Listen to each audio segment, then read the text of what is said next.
Other big issues are renewable energy and energy independence. What are your thoughts regarding these issues? Well, I learned a lot more about renewable energy issues and energy independence when I worked as Scudder Parker's field director 2 years ago.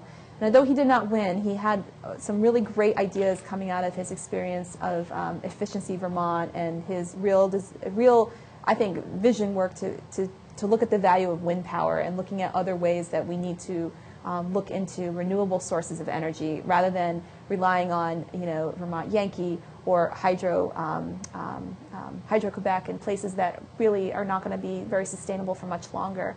Not to mention, the fact that just nuclear power in general, in my mind, is not clean energy. It's not safe energy. So I think that I've been really excited that the city of Burlington is in line to receive some new energy from the Sheffield wind farm that is proposed to be built. About 40%, I think, of the energy going to be produced by that wind farm will come here to Burlington. So the more that Burlington can make strategic decisions like that to make sure that the energy provided through Burlington Electric is fully clean, fully green, is definitely the direction we should go in. It's more sustainable in the long run, and it's something that Burlington has the ability to do. I think we should do it.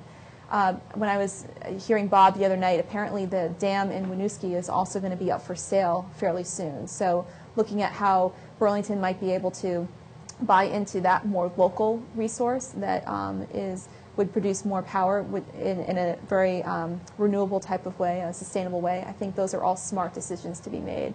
And in terms of energy independence, we need to be looking creatively at people's individual use of energy with cars and oil and our dependence on gasoline, and looking at programs like Car Share that just started in Burlington. I think that's a brilliant way to start easing people's dependence on individual cars and eventually moving us into a place where we can get more thoughtful about public transportation and getting people into more jobs here locally that they could walk to rather than getting in their car to drive to Williston or Heinsberg or wherever their job might be out in that way. But Car Share is a great program, and the more we can bring people together with ride shares is also, until we can figure out how to have expand our bus system or our public transportation system, the more that we can encourage people to make their own social connections in terms of networking for rides and sharing rides, that's something that the city should really help facilitate as well.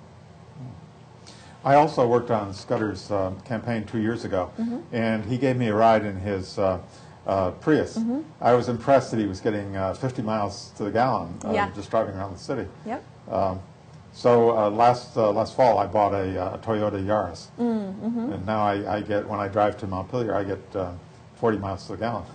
And it's really the way that I think we eventually will get as we have less and less oil out there. I think it's going to shift consumer choices, and I love the fact that Vermont is always in the lead in terms of people just being proactive about their choices that they can make about their own transportation costs. And working in Montpelier myself, I think there's more we can do for people who not only come to Burlington to work, but who leave Burlington to go to work in Montpelier. That corridor, there's a lot more potential for figuring out how to limit the number of cars and the amount of energy we use to get ourselves to work in either location. So that's something that I would definitely also want to put some more thought and energy into.